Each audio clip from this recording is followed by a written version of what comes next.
Today's episode of Socially Democratic is presented to you by Dunn Street. Do you know Dunn Street is now 12 months old? In the last 12 months, we've partnered with organisations across Australia and the globe to train leaders, develop engagement strategies and empower people to organise for change. We've travelled to the Maldives to help fellow Social Democrats build a political party there. We've partnered with Aboriginal Victorians to help register communities for their historic First Peoples Assembly elections last year.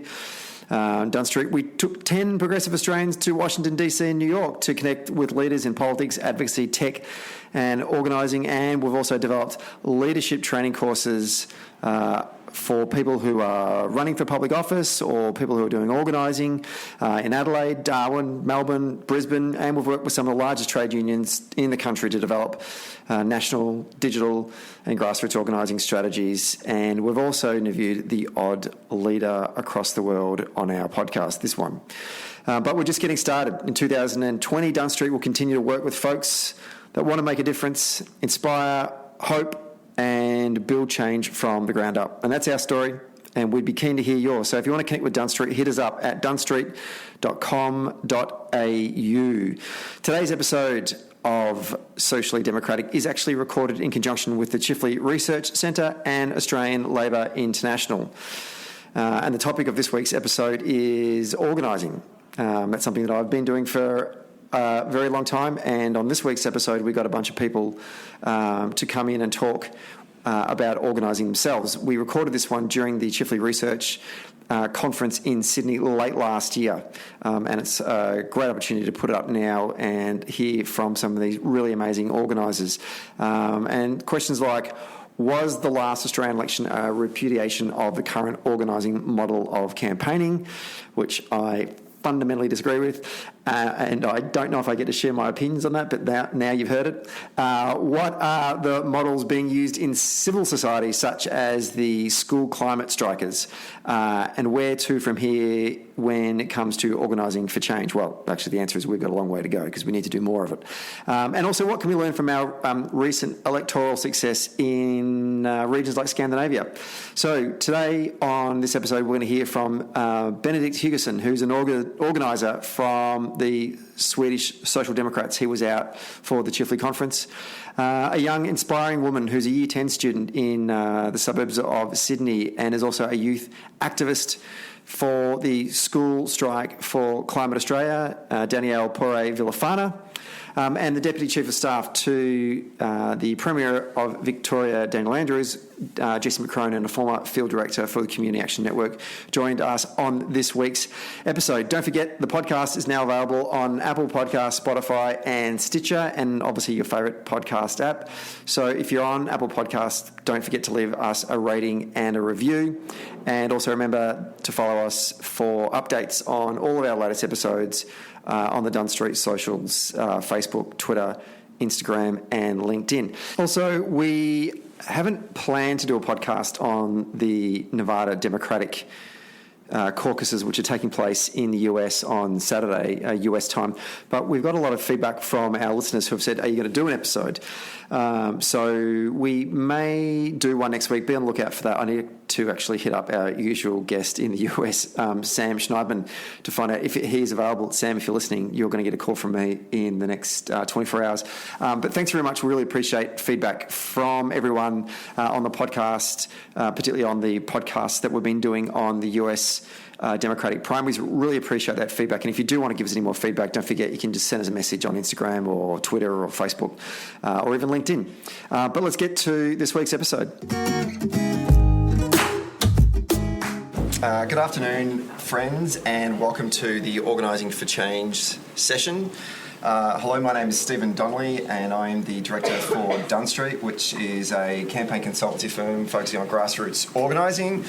And in a previous life, I was the Assistant Secretary of Victorian Labour and the founder of the Community Action Network, which was Victorian Labour's grassroots organising arm that mobilised thousands of Labour supporters across the state to get out there and knock on doors and make calls for Daniel Andrews in the lead up to the 2014 election campaign, and then obviously his landslide victory in 2018. Let's get to today's session and actually introduce our panellists. And let's start with Danielle Pore Villafana. Danielle is a youth activist and a Year 10 student at the Fort Street High School. She's the lead organiser for the School Strike for Climate and the International Fridays for Future movement. As founder and director of Believe Survivors, she's also a strong advocate for dismantling of rape culture. Danielle has been a panellist at the Women's March Youth Forum, Girl Up United Nations Foundation Leadership Summit, and a member of the Youth Health Policy Planning Reference Group for the New South Wales Minister for Health. Would you please welcome Danielle?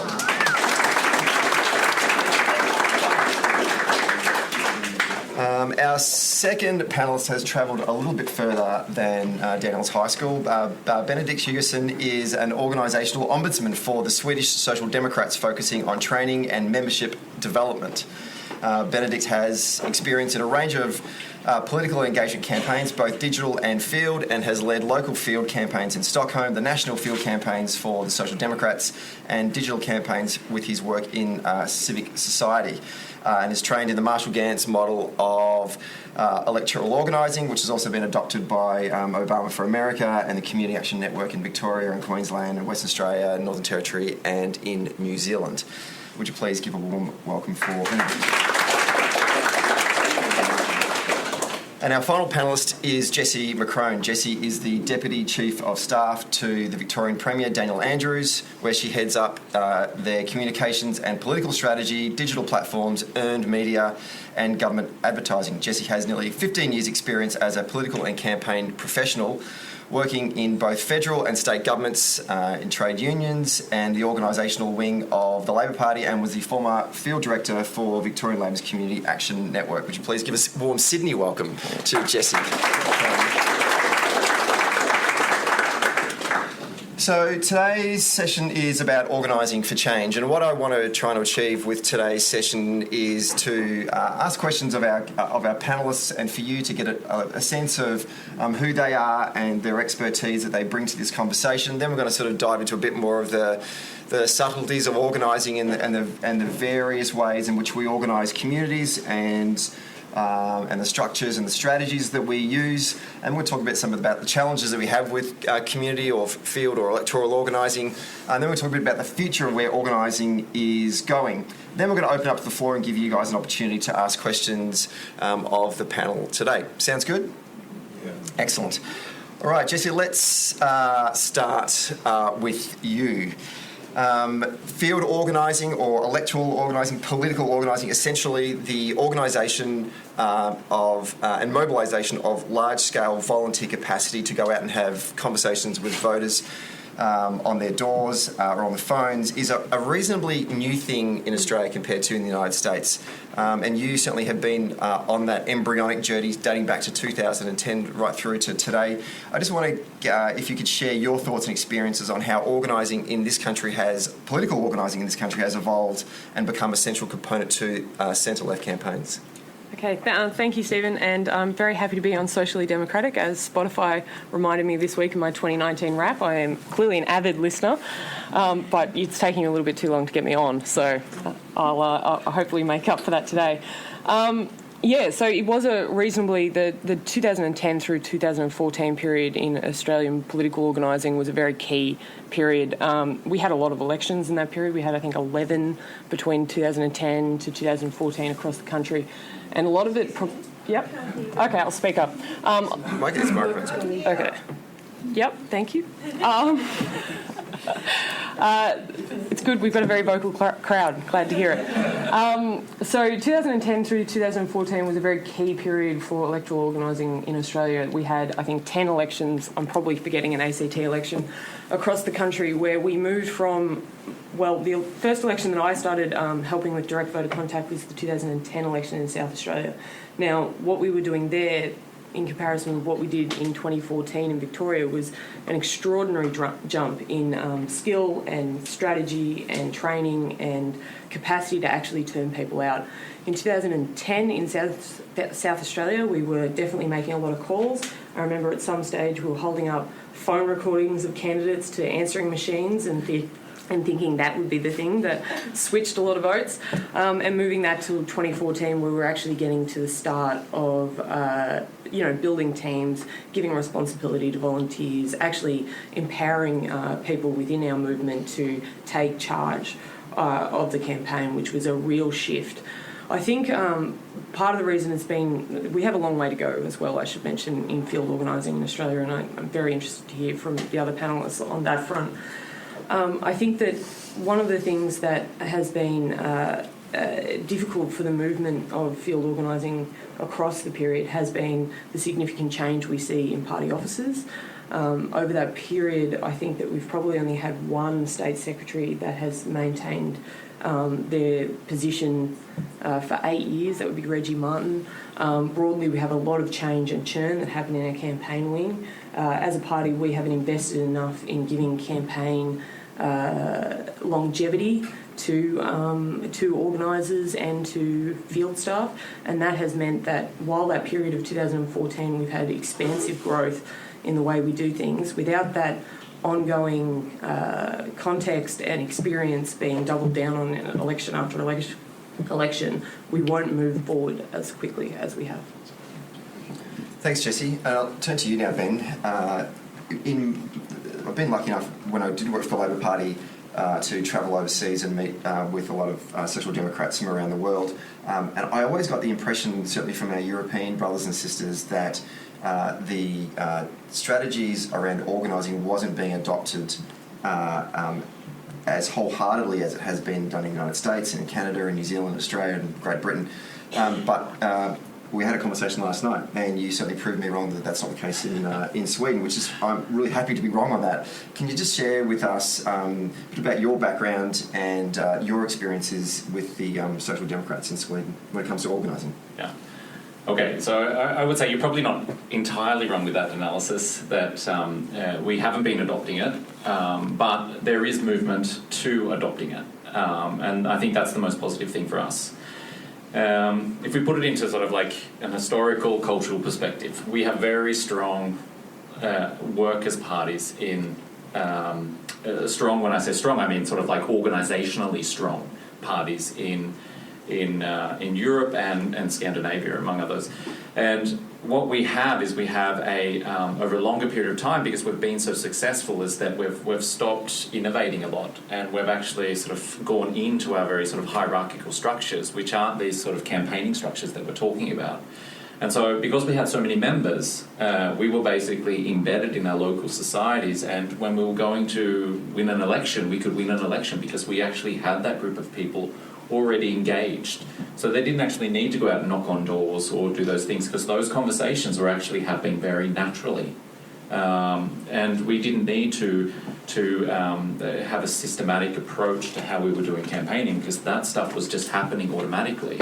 But that's not where we are today. And I think that there is, in a lot of social democratic parties, this idea that party organisation still exists. And definitely for the Social Democrats, for a long, long time, I think in Sweden, that we thought that party organisation still existed, but it didn't. You know, we had this large drop of membership. We lost 160,000 members from the end of the 90s to today. You know, that's huge. And that means that we're not embedded anymore in our local society. So we actually need to start innovating. And so one of the things that we need to do is start innovating in sort of, campaign contact. And so in our last Congress, we actually made a Congress decision that we would start organising people, like taking the Marshall Gowns model and start rolling it out to our whole party. That's because we realised that we need to start doing these things. We need to start sort of innovating within this very hierarchical structure, still sort of hold up that one, because that gives us longevity. But this network-based organising model, which is very innovative, that gives us the ability to create change. So we need to sort of support these two. So, we've had a slow movement over the last, say, 10 years towards more engaging voters and talking to them. In the last two elections, we've done about 2 million conversations with a population, or a voting population, that's 7 million people.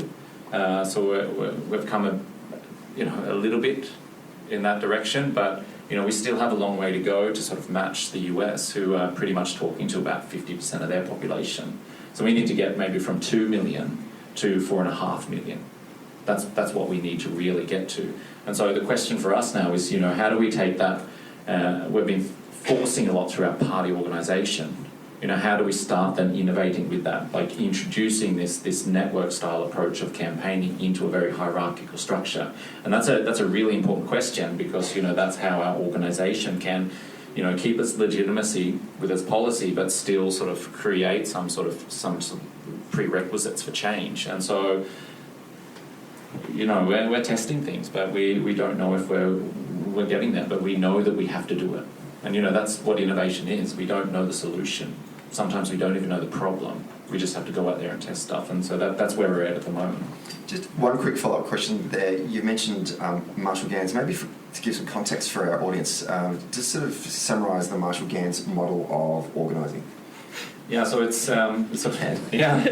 No, I mean, one thing that is really important to know about our political party is that we are not sort of a single issue political party. We're very broad based, and so traditionally we've been sort of this amalgamation of more conservative voters and more progressive voters. But at the end of the day, because we all value sort of some sort of security, we've landed in progressive politics, basically. And so I think this is where the Marshall Gans model really fits well, because it's about this sort of this value-based relational organising that sort of brings people together and is built on relationships. So within this framework, there are sort of 5 key leadership practices.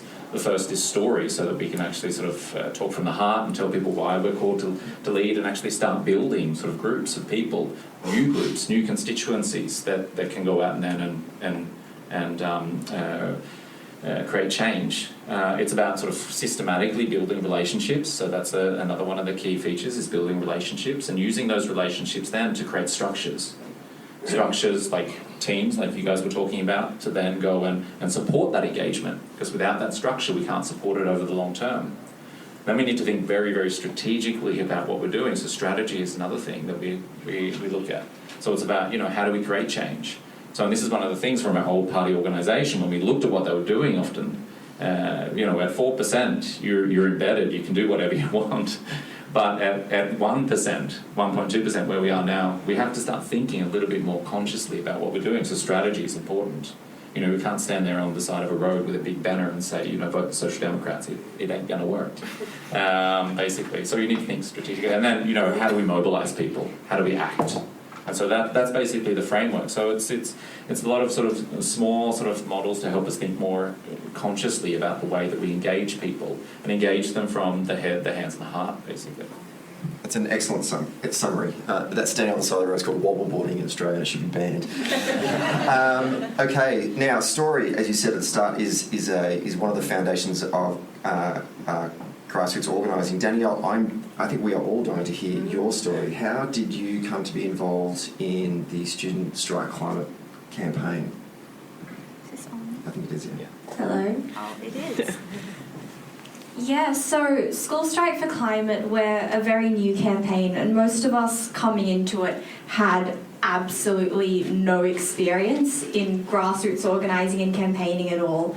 So in Sydney we started campaigning on November 29th. That was our first big strike in Sydney, and from there I was able to help out a little bit with logistics, just because the other people who were working on this were all teenagers. We help each other out when we can. And from there I had the opportunity to speak at the March 15th strike and became more involved in just the general organising and the campaign structure and the messaging of it. I think what you'll find with most people who are involved with School Strike for Climate is that we have no experience. I mean, I'm 15. I think most of you have been all involved in politics and organising longer than I've been alive. So yeah, really it's just, I'm passionate about it. We reach out to each other, we get our friends involved, and that's how I got involved. Tell us about the organising structure that you guys have adopted. I find it quite fascinating how you managed to do this with us at the same time. You've all got commitments with school and the like. Tell us how what does the structure look like? Yeah, so I can only really speak for Australia for the most part, and also my experience is as someone from the city. I have nothing in rural and regional outreach. But what it looks like for the most part is that we have a national team, and I'd like to point out that no one in these teams are elected, no one gets nominated to join them. As you get more involved, you just naturally join these teams because your work is needed there. So we have a national team, and then we have a state team, and then from there we have the teams within every major city in Australia. So what that looks like in Sydney is that we have a Sydney core team, and we do most of the communication on a statewide level and then on a national level. And then within Sydney we have regional teams. So what that looks like is that we'll have Sydney core team, there's about a dozen of us, and we just balance everything with school. I don't know how either. And then we have like Inner West, Greater West, Southwest, South, North Shore, North Coast, things like that. And then within the regional teams, we have electorate teams. And so that's a working group, a working team in every electorate in Sydney, every electorate in the state. And then what that looks like in structure and in organising events is that we don't ever have a single person who is given a leadership title or position. And just a quick correction from earlier, I'm a organiser, not the lead organiser. I'm a lead organiser, but not the lead organiser. And I think that's key when it comes to School Strike for Climate. It's that it's incredibly important to recognise that within different projects, we're going to have different working groups, different people working on different things. And the most important thing that we can have in our organising is that, for the most part, it is grassroots, but having something be completely grassroots and not having any form of structure means decisions take 10 years to be made. So we do have that type of structure, and then within that we have smaller working groups who work on different things, and we're able to do outreach through there. Second follow-up question. Then moving on from building that structure, then how have you guys managed to develop a coherent strategy that everyone agrees on and then can execute together? Okay, so I think one thing to point out is that in democracy, no one ever fully agrees on anything, ever.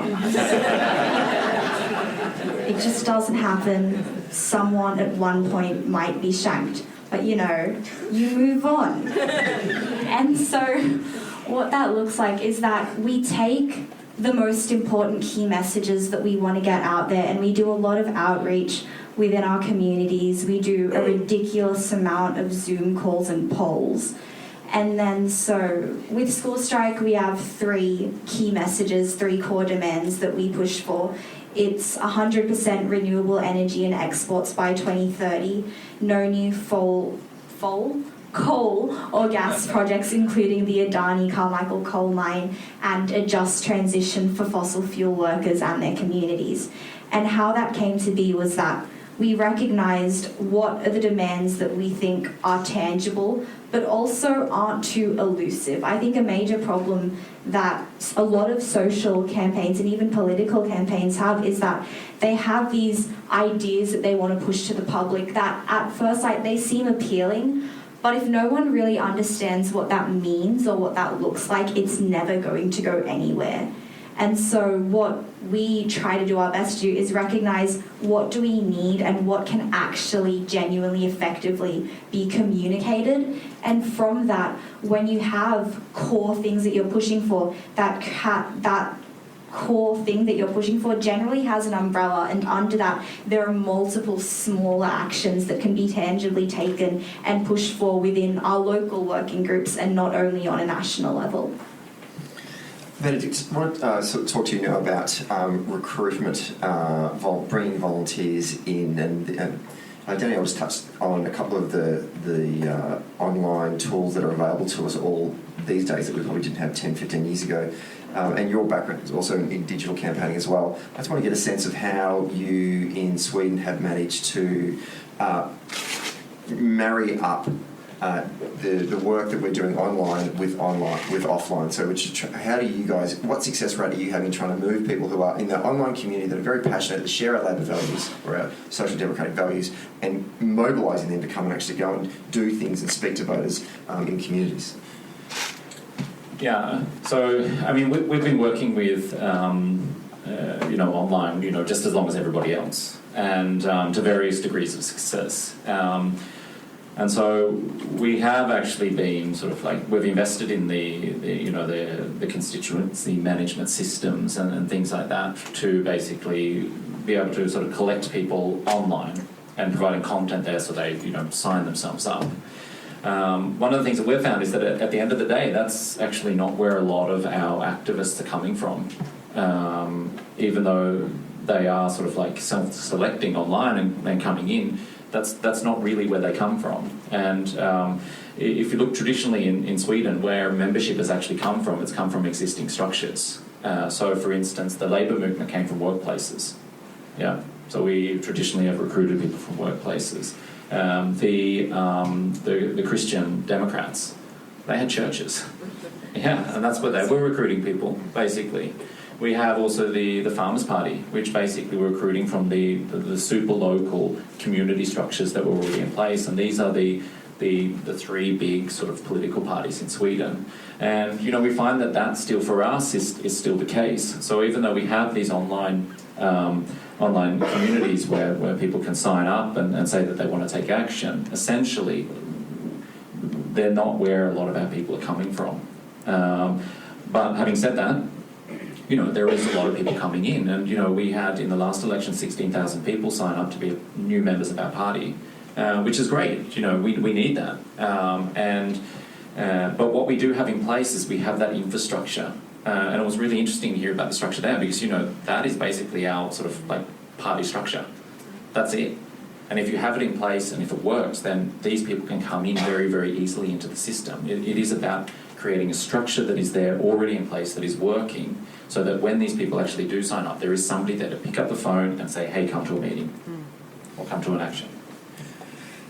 Jessie, you are the Deputy Chief of Staff to Daniel Andrews, and Daniel in 2014 was instrumental in the success culturally within the Labor Party in Victoria for the Community Action Network. He came along to so many events, big or small, and we used Daniel to help with our recruitment and bringing people from outside of the traditional Labor communities to get involved in our grassroots campaign.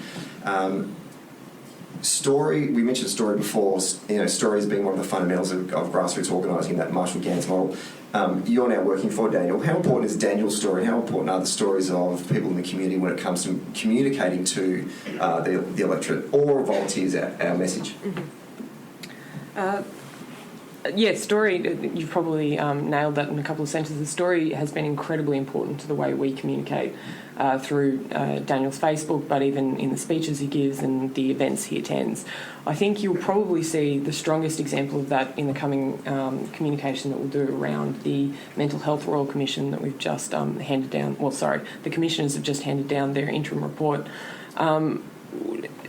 I think one of the key things to this was that when we were at head office, speaking to Daniel originally about his story and shaping that story and having him understand the structure of that and how important it was meant that he had a really strong sense of it through 2013 all the way through to today. And it's something we've been able to use, and I think a lot of you will be following his Facebook and you will see that we often take stories of Victorians and put them on there, and I think a lot of people just think that that's it's just content creation, that we're trying to find things just to fill the space there, but it has always been a central part of our messaging around probably more the social aspects of our agenda. So Family Violence Royal Commission, and that was a really tricky one to talk about story and how people wanted to relate to that issue, but mental health is the one that's coming up, and that will be huge in that space. While you're there, let's move on to one of the questions that was posed in the synopsis for today's session, and that was the last Australian election a repudiation of the current organising model. Jessie, is field dead?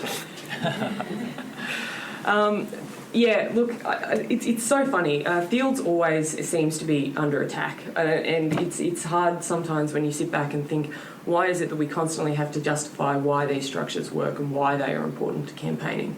And I think there are a bunch of reasons for that, but not to be someone who mentions the ALP review, because I usually don't like it when I come to these things and people focus on the campaign reviews. But there are two parts that I'd like to call out, and the first one is in the digital section of the review. And the reviewers note that since the turn of the century, fragmenting audience and the rise of digital media have diminished television's status as the preeminent communication medium. And they go on to say that perhaps 2019 was the last mass advertising campaign we'll see in Australia. They then go on to say in the field section of the review, Labor did not win the electorates where field organising effort was concentrated, and has led some to question whether field organising model remains the best approach available. So while on one hand questioning the idea that advertising is working, it's also saying, well, field clearly didn't work because we didn't win the seats where we organised. I think that at least it does note that a lot of people point out that message is very important to a field structure. It is a way of communicating with people, and if your message isn't strong or if it's not landing, it's not going to work no matter how many people you talk to. But I think that Anthony Albanese kind of nailed this yesterday when he gave that very impressive but also contemplative speech about the rise of social media and what it means for democracy. And he called on Labor people to reject the idea that we should just all sit online and shout into our own silos and troll other people and decide if we don't agree with them that there's some fundamental reason that they have got this wrong, and discount or cancel everything they say. And I think that he called on us to talk to each other with level heads, and there is no greater way to do that than through field organising. I've found in the campaigns I've worked on, when we are talking about campaign messaging and we get the focus group stuff back and we talk about this, that and the other, one of the most helpful things that I can do is get on the phone to a bunch of field organisers and say, what are people actually talking about on the phones and on the doors? And it's something that we have to better integrate into our central strategy. And it's something that I think people in America recognise. Like recently, I went on a study trip with Dunn Street to meet with a bunch of American campaign specialists. And when they heard that someone was a field organiser, they immediately sat up and were far more interested in what they had to say about the last federal election, because they have a better appreciation and a better understanding of how much work goes in on the ground and how much value there is in a field organiser that's had thousands of conversations across a campaign. And that's a culture that we have to bring into Australian campaigning. I have a few theories about why there is so much resistance. One of them is that it's harder to control. If you hear about the students' climate strike, like that is a very flat structure where you are talking about a fair bit of democracy about how these things are worked out. It's very difficult to sit in a back room and just sort of, pay your favourite pollster to come back and give you a message that you agree with and push it out, and you're the man on phone that is able to walk around and be the important one and know exactly what the groups say. It's a far more democratised and even way of campaigning. The other reason is that it's straight up hard work. It is really hard work. Not everyone is cut out to be a field organiser or to spend days and days and days talking to Labor people about what's important to them. And because it's such hard work, there is a resistance to it. It's a lot easier to sit behind a risograph and print out a bunch of pamphlets that you can post out and not actually have to do the hard grind behind it. Talking to someone about what's important to them is actually a very draining experience. So I think they're some of the reasons why we keep getting this question. But as long as there is a decline in our advertising, consumption of advertising, online forums are becoming more and more polarised. And if we don't get out there and talk to people, we are going to become more and more distant from the people we're supposed to represent. Benedict, I just want to get a sense from your experiences in Sweden. Is there, or has there been, you sort of alluded to it in your opening remarks actually, talk about the institutional pushback that you're getting in Sweden. How are you overcoming those challenges?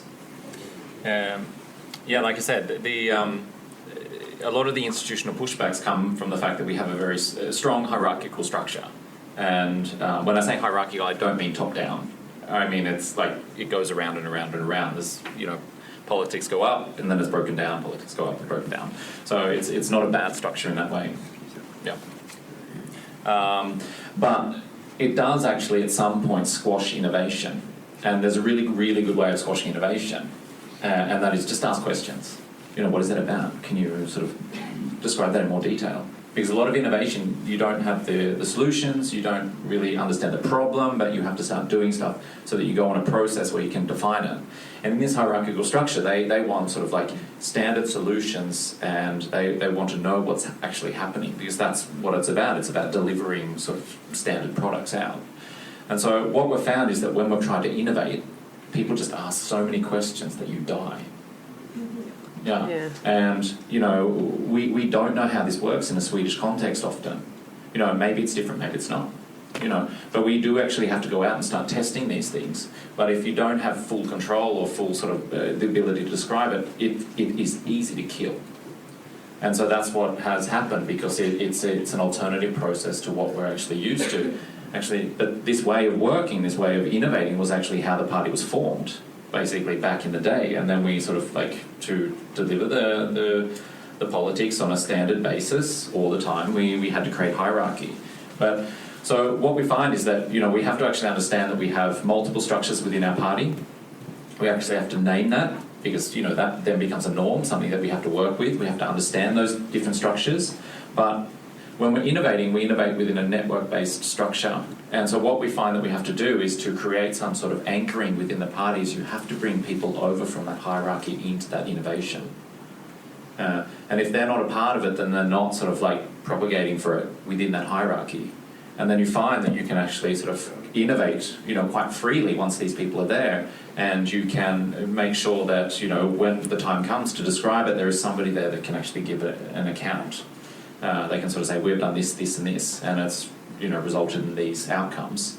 So I think that's very important. So one of the things that we're doing to implement organising within our party is that we're taking all our parliamentarians, all our MPs, and we're actually educating them in storytelling. They don't need to know the whole organising framework, but they need to know a part of it, and they need to know a part of it that's relevant for them. And so where they stand up in the parliament, and they talk about their politics and they talk about their values, so it makes sense that they would learn storytelling.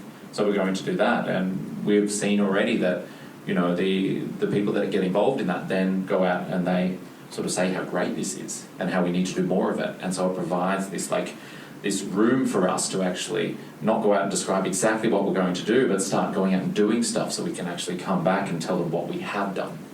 Oh. Danielle, my question for you is, the critical work of organising is based in empowerment and empowering people and folks to let them do the things that they want to do. This microphone, yeah. So I'll repeat that question. The critical work of organising is based around empowerment and letting people do the things that they want to do.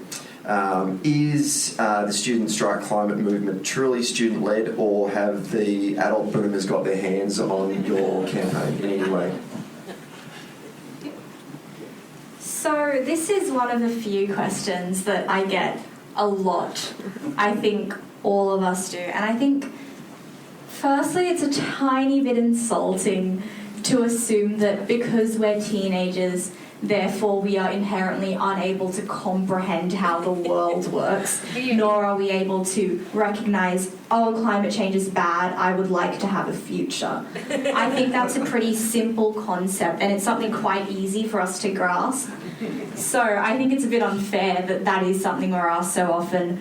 But no, it's not led by the adults at all. What it looks like and why we have been so successful in terms of engagement is because we are student-led and we're able to share our stories and to share why we care about this from a humanitarian perspective.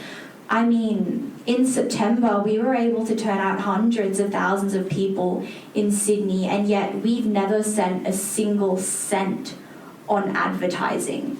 We have never run a single campaign online that cost us even so much as $1.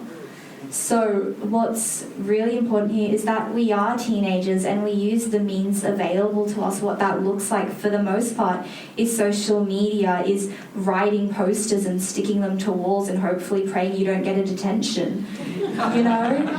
And so we're pretty innovative and we're able to recognise what's important to us and we act on that. I think that's something that's so great about my generation, is that we look at what's not working for us, we look at why that's not working, who's responsible for that, and then we go and eat them. Yeah.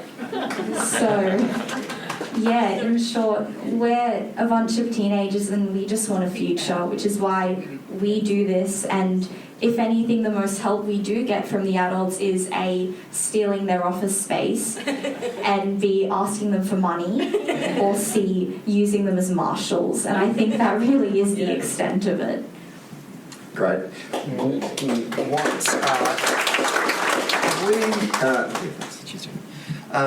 Just want to get a sense of how many questions we have in the room, how much time we allow. So, okay, we've got questions. Okay, good. What we might do is just we'll ask each of the panellists just to give us a bit of a summary of where they think organising is going into the future. What is the future for organising in your environments that you're in right now? So I'll start with you, Danielle.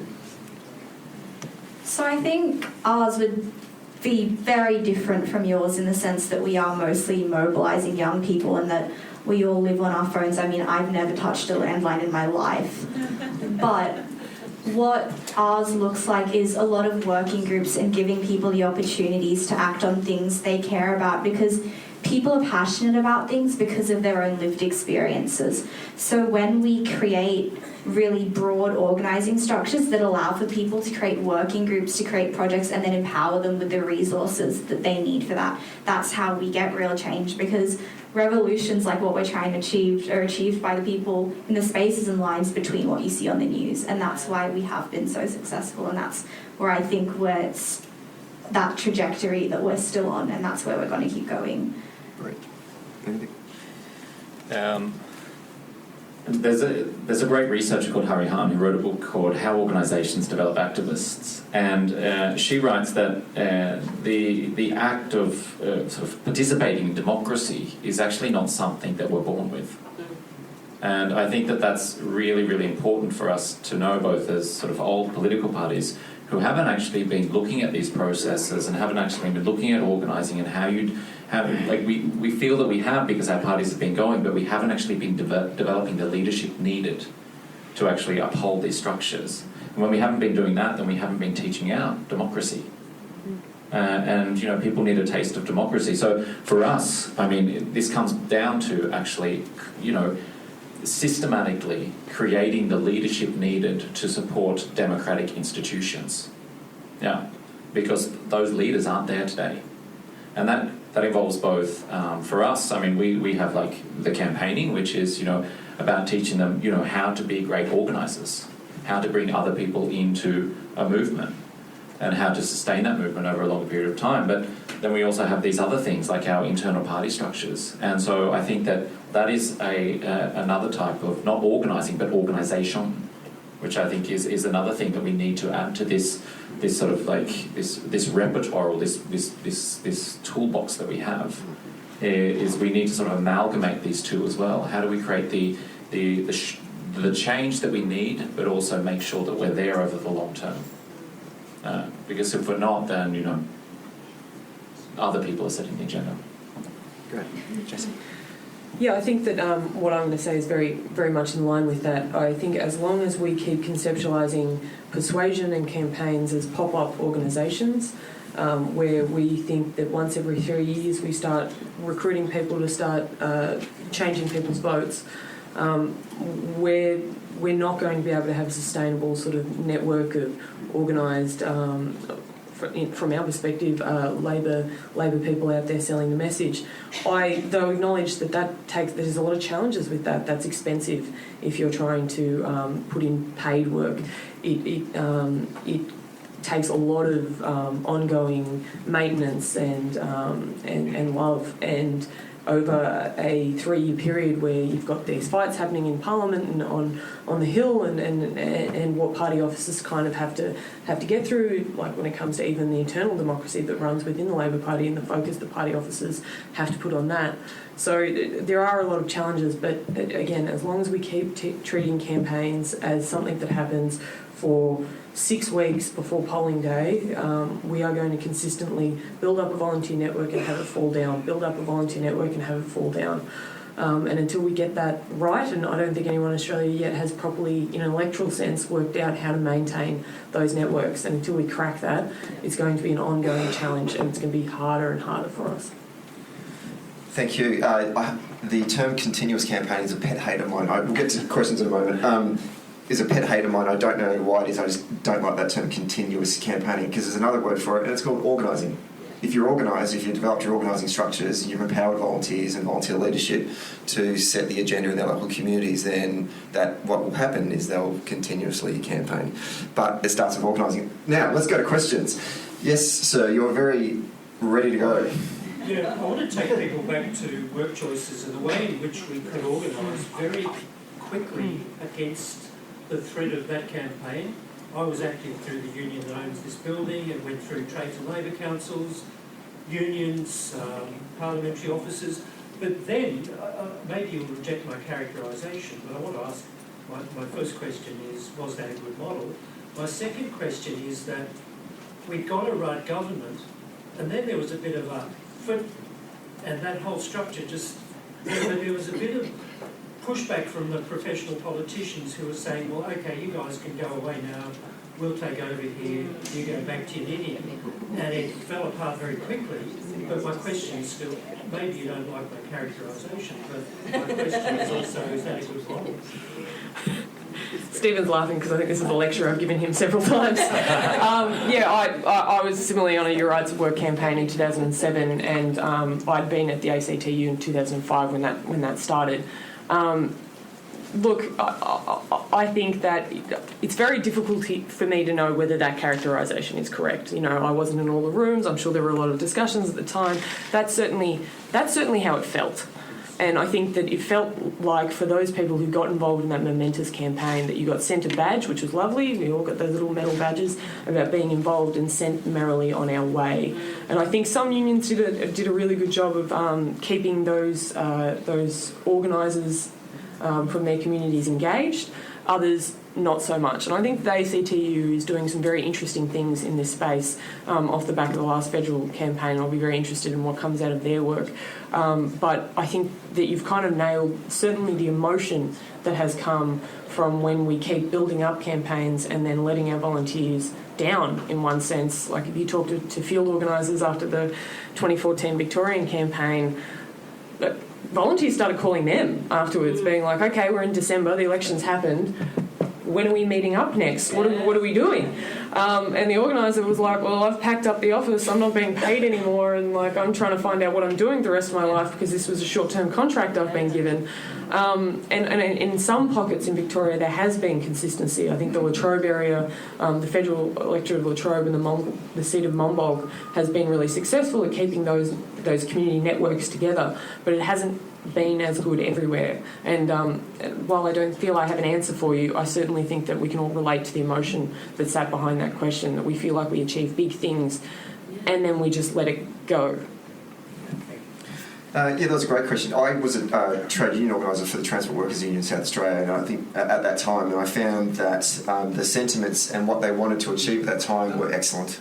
And just to echo Jessie's remarks, I felt it was patchy, both in how we apply this strategy and our organising structures as well, which is not easy because the union movement is huge. There are a lot of unions with a lot of branches, with a lot of organisers, a lot of staff right across the country. So getting your organisational structure for a campaign right is difficult. So what they tried to achieve was they were aiming for the stars, and they probably hit the moon. So I think it was a great campaign. And yes, it was tragic that it didn't continue on. And I don't know why everyone was pointing the finger at each other about why it fell over, but it didn't, and that's a reality. And I'd like for us to one day be able to see, say, the Community Action Network be applied right across the country, and to start to work with, build coalitions with other organisations that share our values and also want to share our strategy of what we're trying to achieve, be it at an electoral sense or in just a trying to have wins on issues throughout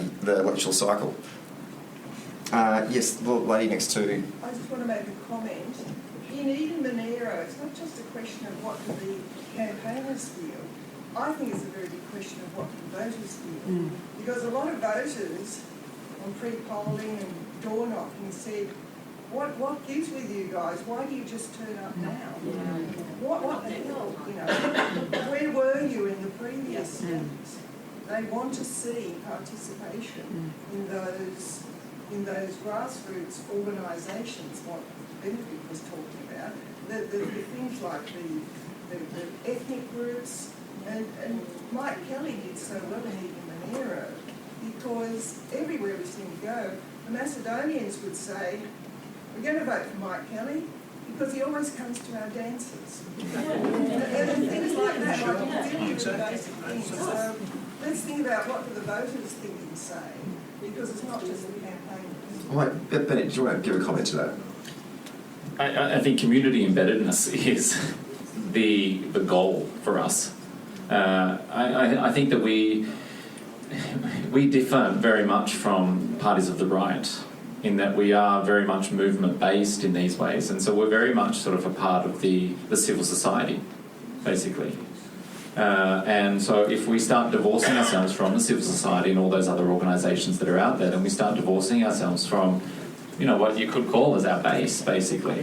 And so, the civil society is anything from the union movement to these dances. And, they're the arenas in which we have to play. Yeah. Okay, I'm just going to jump on this side quickly. Yes, you're in the front there.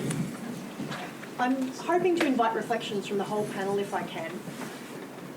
I'm lucky enough to have worked on a successful campaign that made use of the distributed model that you're talking about, where our regional groups, that was our structure, were entirely autonomous.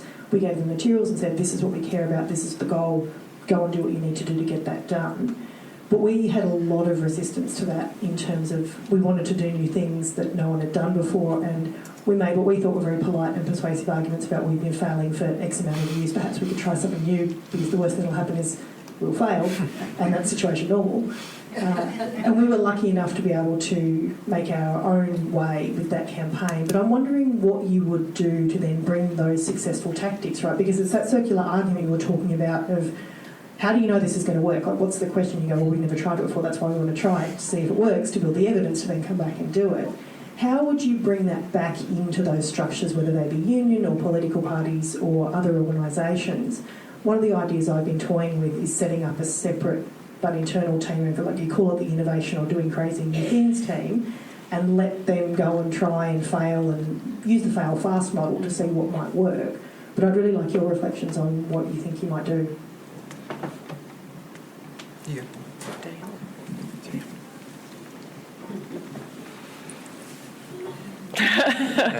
Give us a minute. I think something that it's important to recognise is that whenever you do new things, you're going to get resistance. And there's a point where you have to be like, okay, these teams that are autonomous to us, you don't want to overreach that. And so it's fair enough to just have the people who are on board act on that and have some people not be involved in that. Because I think something that's important to recognise is that, yes, this might work, but the people who know what's going to work in their areas are the people who live there. And not everything that works somewhere is going to work everywhere. I think it's important and it's very valuable to be like, yes, this is a new thing we're trying and we want to try this and we want this to work. And so what you do is that you find other people who want to try it and you make it work and then you show that it works.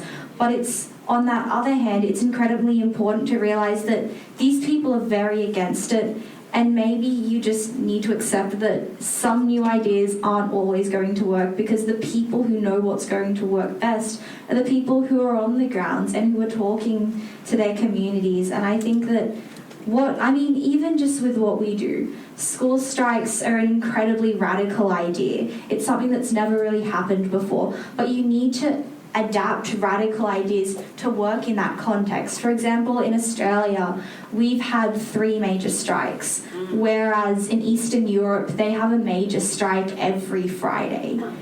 And so that's recognising that some radical ideas, they're just not going to work everywhere. But the important thing is to realise that they can be changed and adopted to work in that context. And that's how you make things work in a structure where you do have autonomous working groups who are able to recognise what works for them. It's about adopting things and changing it to work in that context, and being able to understand why people feel that way, and also be able to accept, you know what, maybe you hate this idea, and that's also okay. It was interesting, the question that you asked earlier about, how do you strategize within these large sort of like, the distributed groups. And I think that a lot of the innovation is a little bit like that. You are developing models of these new innovative things, but then you actually have to apply them to the context. Yeah, but it still doesn't really solve a lot of the time. How do you create that space to actually start innovating in the first place? Because even though we might have sort of different levels, it can be squashed on all levels. It can be, and it will be. In fact, a lot of the research around, where does monopolistic tendencies happen in our organisations? It's actually not at the top; it's down the bottom, which is really, really interesting, because that's oftentimes where the innovation is actually squashed. And so, we have to sort of know these things. It's not just the top that is actually suppressing us. It happens all over the place. And so, I talked earlier about the idea of vision. The vision is something that is very concrete. It's something that happens here in the now that we can apply in the future. And I think that is a very, very sort of like important thing for us. People are always going to say, we can't go to people and say, this doesn't work, so we need to change it. Nobody's going to listen. That's just how it is. Nobody is going to listen, because they're all sitting in a structure where there are established norms and established modes of thinking and operating. And it's hard to get people to move out of those. So you actually have to create the prerequisites for creating that vision of the future. And that is about actually just going out and doing it. You have to go out and do it. You have to find people that want to do it together with you. You can't do it by yourself. That's the big thing. And then once you have found something and there is acceptance for it, there is a built-up norm around it that people think that this is actually quite good, to actually implement it in an organisation, there has to be a certain amount of productification done in it. You actually have to have a model that people can actually use, and a model that is flexible in different contexts. So, for instance, like the Marshall Guns model of story, challenge, choice, outcome. It's a simplistic model, not a reductionistic model, but it can be applied in very many different situations. And so it's easy then to apply over different areas and in different contexts. And so I think that's the process, create this vision, but it's about, getting the space to do it, going out and doing it, provide something concrete, and then actually making a product of it, a model that you can actually show other people, and then, that gives you the prerequisites for scaling up through the whole organisation. And just one other remark. In 2013, when we first started doing this in Victoria, for the 2013 federal campaign, we identified where we thought we would have roadblocks for institutional change within the party. And then we started to look at people who we thought may be allies to help us bring about institutional change. And we brought them out to where we were doing the work. Which isn't easy all the time, but one of the very first people to come to a phone bank in Ringwood above a fish and chip shop on a Wednesday night was Danielle Andrews. And there was 25 people there, of which only 3 of them were members of the Australian Labor Party, and they were making calls for that campaign. And Daniel saw that, and he went and spoke to all the people, and he made a call himself, and he walked back down the stairs and turned to his staffer and said, "We need this next year." And that was just one example of bringing people into the work that you're doing, letting them see what's actually happening, and convince them that way, as opposed to, because you can talk to you blue in the face to people at them what we're doing, why it's amazing, and here's the data, and I need you on board, and if until they see it, sometimes it all depends on how we learn, right? So that was our experience anyway. Yes. Danielle, I see you're rocking the Stop Adani earrings today. There was a lot of grumbling yesterday, including by Anthony Albanese, about the Stop Adani convoy in North Queensland. Of course, we know for every one Stop Adani t-shirt in North Queensland, there were 2 Start Adani t-shirts being worn by members of the CFMEU. The relationship between Labor and the Greens is extremely antagonistic, and climate change is arguably the most divisive issue there is in Australia. We've got 10 years to do something about it, and not the whole world. How are we going to do it?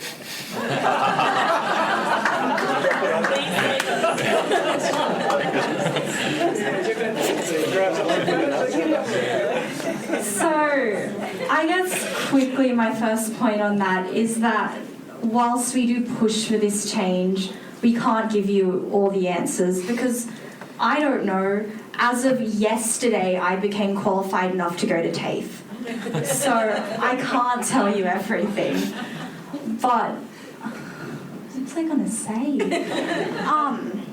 I think one of the biggest problems we face is that we treat climate as an issue that needs to be politicised. And I think that's a massive issue, because we've never seen an imperative on such a scale that climate change is, and yet we feel the need to put it on party lines. I think that's incredibly harmful to actual progressive change, because it means we're not looking at solutions that work for us, we're looking at why their solutions aren't working.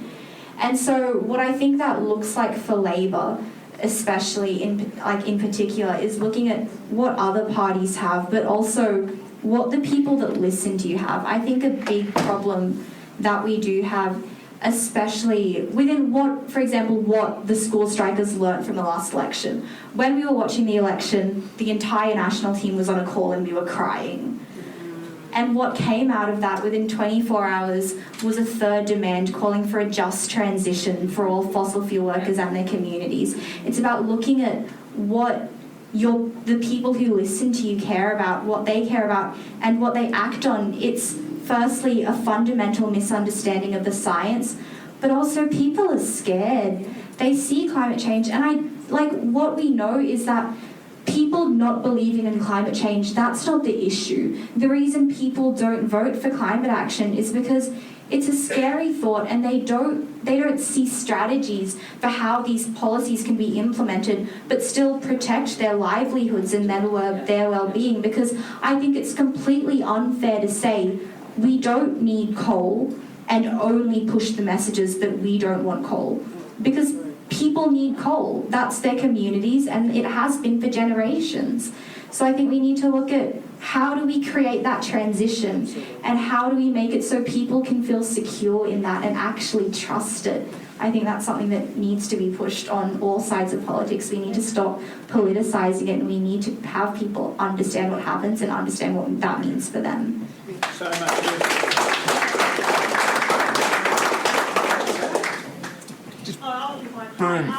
So my question was about, I think my pet hate, talking about pet hates, is definitely how we think of field organising as an extension of our media strategy, and how, when we do goal work and persuasion, we're essentially organising some people and not organising the other half. And I'm a union organiser in the finance sector union, and my job is not to just talk to everyone one-on-one to get the commitment to join the union, because that doesn't build power, because members, we actually need them to activate. I want to restructure the way they communicate with each other. I want them to meet before work, talk about their problems, find solutions before work. I actually want to restructure the way that they are organised. And so I just want to make that comment and think in Labor, our organising strategy is much of an extension of our media strategy. And how do we tackle that?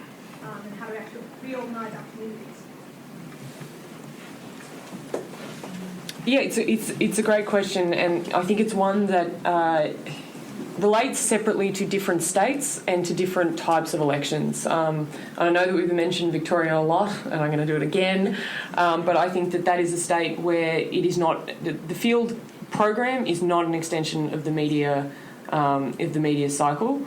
I think that there's been some discussions about how to get some earned media off the work that's happening, but it's certainly not something that was ever considered to be a media strategy. But when I was on the federal campaign in 2013, it was definitely a part of our media strategy. We wanted to talk about that we'd made 1 million phone calls and that this is what's happening in each state, and we wanted to pump out numbers of which candidates had made which calls. And part of that was generating a bit of competition. Like there's always part of that in your strategy to try and motivate people to make more calls or talk to more people.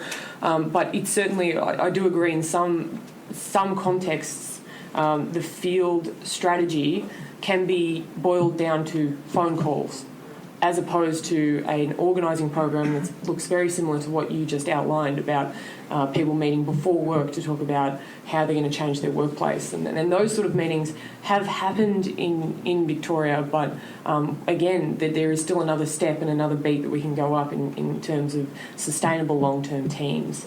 And I think that different campaigns in Victoria excelled at it. I think the Yan Yan campaign in 2014 was particularly good at actually having a proper team structure, and that was probably the first one. But others, it was like a sweatshop. You'd walk into the back of the at the back of the office, and there's like 13 young Labor kids just like pounding through phone calls, as opposed to actually trying to connect with a voter. And a lot of that comes down to how much effort you put into your training program and the primacy you give it, and how much you care about making sure that the people on your campaign feel empowered, they feel connected with the campaign, they understand the strategy, and they have been well trained to have conversations and to connect with voters. And that's the same as the work you would do about training delegates to talk to their co-workers and giving them the skills and the confidence to do that. But yeah, patchy is probably the theme word from today's panel. It is patchy. And there are a lot of challenges, including resourcing this type of campaigning over a long period. The second thing I just want to add to that statement is, we can't get too consumed by output in an election campaign, the amount of doors we knock, the amount of calls we make. That's really, really important. It's all important work. But as Benedict mentioned before, the 5 fundamentals of organising, story, relationship building, structure, strategy, action. You need to do all of those things. I don't know if you guys have heard the expression, a cafeteria Catholic. I'm a cafeteria Catholic. I pick and choose the bits of Catholicism that I like and the bits that I don't like and don't touch. In field, you cannot be a cafeteria field organiser. You have to embrace all 5 fundamentals of field organising, and that is the problem that we're having right now nationally with our field program, is that from state to state, they're picking and choosing the bits they like. And what we need to be doing is embracing all 5 fundamentals, and when we are doing that, our field organising capacity will be in a far greater, stronger shape than it has ever been, and we will be a far more effective campaign unit going into the next state or federal territory election.